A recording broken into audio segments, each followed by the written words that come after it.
This is Rachel from 7 and All, and in today's video I am going to be sharing with you a Spanish curriculum for older kids who are just getting started with learning Spanish, and a curriculum that is designed for homeschool use.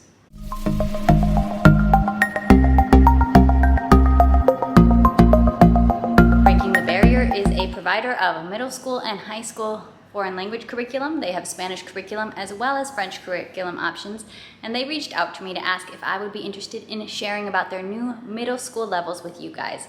So I'm going to give you a detailed look inside, help you know what to expect and whether or not this might be a good fit for your own homeschool. Let's dive in. All right, let's get started. Breaking the Barrier sent me the 2-year middle school package to show you. So that has Vamos, which is for the first year, and then En Camino. So this is meant to take 2 years and can be done at the middle school level. And when they have completed both of these levels, students can then go straight into Spanish 2 in high school. So this is moving at a slower pace than a typical high school curriculum, but between the two of them, it's covering all the expected material that you would typically cover in a traditional Spanish 1 high school class. So it's pretty cool that you can go through both of these and then go straight into Spanish 2 in high school. Gives you extra time that you can even progress on to Spanish 3. Let's take a look inside. I'm going to start with Vamos. This is not the only element required for this curriculum. I'll show you what else comes in the package when you purchase it. There is this little Oasis card, a little kind of pocket card, which has vocabulary, phrases, questions, and sentences on like key topics. So the idea here is kind of one of those little pocket travel guides that you can get when you're traveling to a different country and you just need some of those essential phrases and numbers, a quick reference chart that you can go back to, reference for assignments that you're doing throughout the course or anything like that. This aspect is also really helpful as a homeschool family, is that there is a homeschool pacing guide. And in this guide, they are recommending that you go through one chapter in about 4 weeks of school, doing language 4 days a week, doing your language study 4 days a week. And really, I prefer to do language 5 days a week, but this gives you the flexibility to have that 5th day just for extra review, practice, maybe a lighter day, or add in some fun Spanish, watch some Spanish music videos, or try to learn a Spanish folk song, whatever it might be. But it does give you some flexibility to do something else with Spanish on your 5th day. So I think this is really handy and can definitely help make your student more independent, that you can just have this chart and have them do the next thing each day. You don't have to go through and decide what they should do next. They have created a plan here for you. There are also tests. There's an answer key for the questions in the main textbook, and there are vocabulary quizzes. And the tests and the quizzes also have printed out answers here. I'll just give you a little peek at a quiz. My husband is a high school Spanish teacher, and I will say these vocabulary quizzes look like the classic vocabulary quiz. This is exactly how they tend to do it in traditional language classes. I do like that these are mixed in, so there's some that you're translating from Spanish to English, and then there's some that you're translating from English to Spanish, because those are kind of different skills, you know? So in the vocabulary quiz, you do have mixed types of answers. So you do get that summative assessment, very traditional summative assessment that you can do at the end of each chapter. Then I'll give you a peek inside the book here. And it is important to note that it's not just a printed course. There is an online component, and especially in a homeschool setting where you don't have a teacher for the language, where you don't have a teacher speaking the language, that online element is going to be essential, because that's where you're going to get your audio, where you'll be able to hear native speakers speaking the phrases, the sentences, reading the vocabulary to you, and the student can repeat after them and follow along to figure out how to pronounce and say these words. So we have our lessons, our 8 lessons, and there's vocabulary, there's grammar, there is some culture introduced throughout. It is quite a typical and what I would expect to see as someone who has taken multiple classes in a more traditional setting for language learning for several different languages. This is very classic, very standard. So we're starting not starting right out with grammar. We're actually starting by getting kind of all those classic, most used questions and answers, kind of like your set phrases, as they're called in some languages. So you aren't understanding right away what's the grammar of ¿Cómo se llama usted? We're not going into a detailed explanation of what's going on with that grammatically. At the very beginning, they're just teaching you some basic conversational type of questions and getting those basics in. They intentionally want to give you a foundation for basic conversations, and then after that they start diving into, okay, how can we understand Spanish grammar? So they do have a lot of explicit grammar instruction, which I think is very appropriate at a middle school level when students have already been introduced to English grammatical concepts. It is easier to me to learn with those direct grammatical instructions.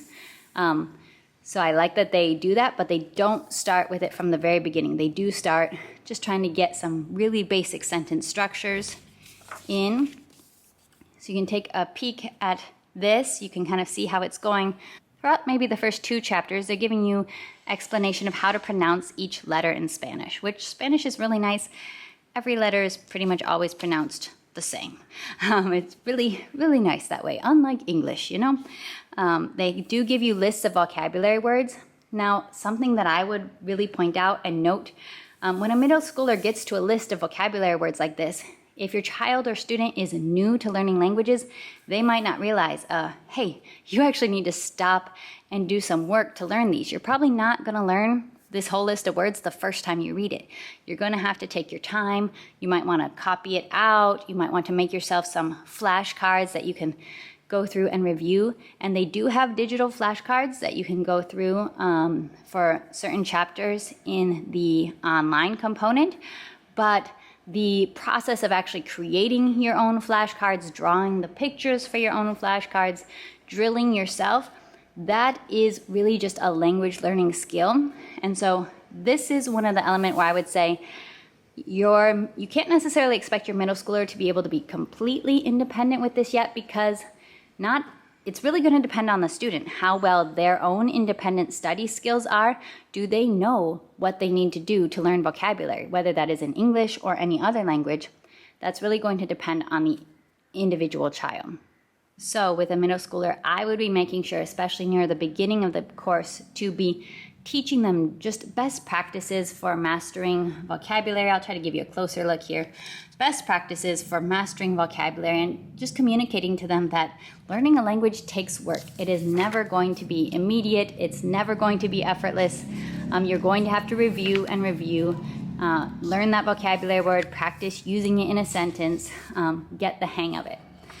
So here we're learning basic vocabulary about families, getting all those family vocabulary words.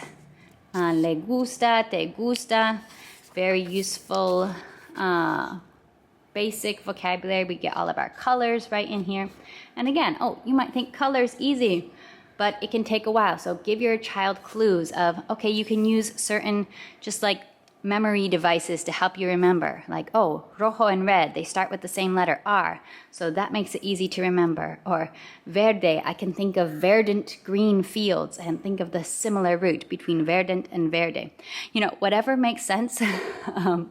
Learning language, you really got to figure out what are your own strategies for memorizing those vocabulary words, whether it's repetition, flashcards, games, but it is active. This is not passive learning. So I think gradually, as a student gets more experience, they will be able to do more on their own.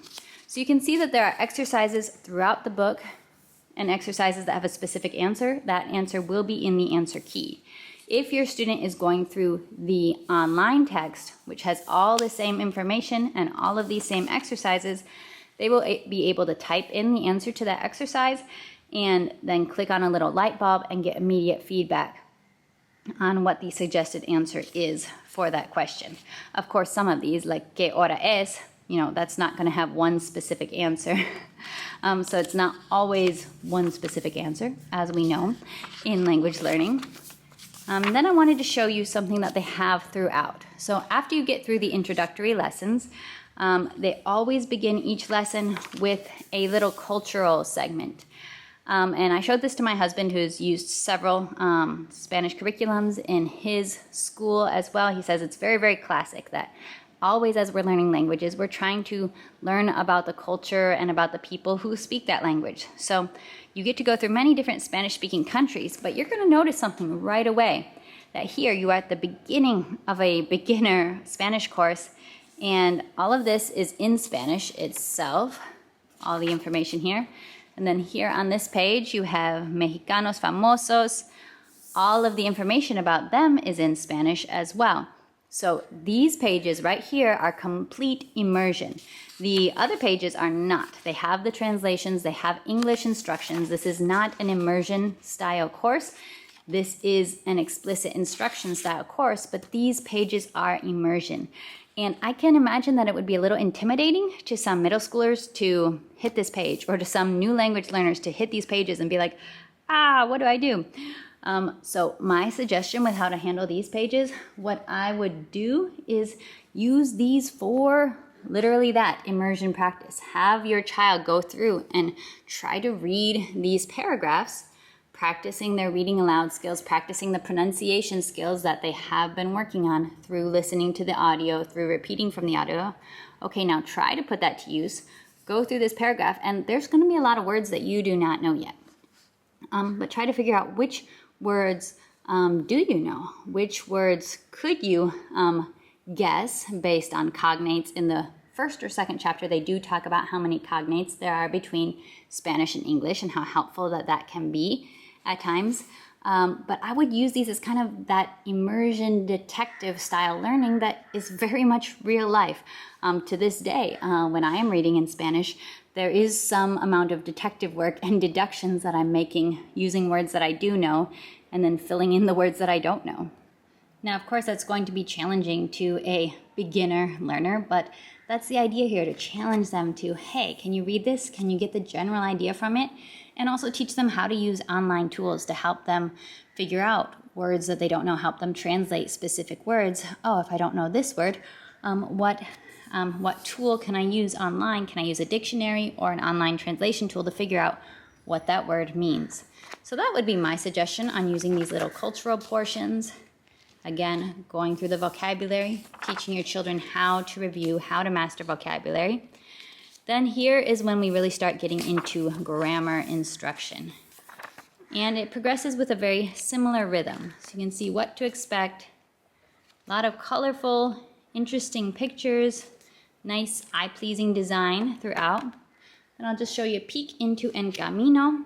It keeps the exact same structure with some review at the beginning, exercises throughout that you can do, and remember to be doing those vocabulary quizzes and the tests at the end of each chapter, because sometimes a student can think that they have something mastered, but by the time they get to the quiz or the test, then they realize, oh, maybe not quite as much as they thought they did. Maybe they didn't know it quite as solidly as they thought they did. So they do start leveling up and getting into more vocabulary and more complex grammar as we get into Camino, level B in the course.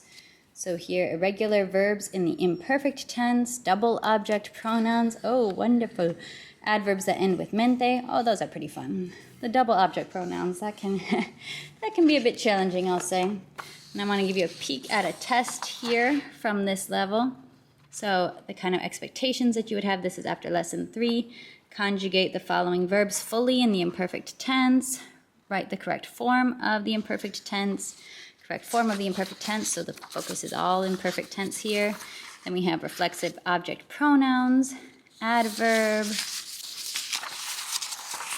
translation, finding errors. I always love that. I think that's a great thinking strategy, and they have a number of those activities throughout the book, is finding errors in paragraphs or sentences. We get some translation, and we even do get composition. So that's challenging, but that is really, really good practice to start working on basic composition skills, moving from writing one sentence to writing a whole paragraph in Spanish. Because remember, these are middle schoolers, and that is a test.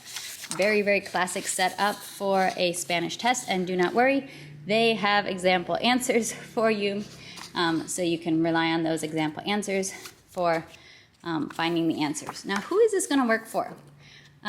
Things to keep in mind if you're considering this for your homeschool is that I would say this will work best for students who thrive with a straightforward and more traditional school approach. Not so fluffy, not so gamified. Kids who just really like, okay, tell me the explanation. How does this work? What am I supposed to do? And then get exercises that directly practice the concepts being taught. This is a very organized curriculum. This is not, jumping from one topic to another, going in many different directions. This is not trying to apply this to every area of life and make it super fun. This is a classic, very traditional approach to language learning. Remember, they have Spanish as well as French. So students who thrive with that more straightforward and not so fluffy and frilly type of approach are gonna like this. Students that can appreciate the logical progression. Like I said before, my husband has used multiple textbooks in his classes, and he said that he has always appreciated the textbooks that really demonstrate that logical progression from one concept to the next concept, teaching vocabulary along the way. Something to keep in mind is for this type of approach to learning Spanish, you do want your child to have a pretty good handle on grammar to begin with, because you are going to want them to know what's a verb, what are the tenses of verbs, what are pronouns, adjectives, adverbs, just because that's really going to help them with the grammatical explanations in Spanish. Granted, if your child doesn't really have a great handle on some of those concepts, it is okay, because sometimes learning about that concept as it applies to another language can kind of help you to understand English grammar a little bit better. I have always found that with multiple language learning.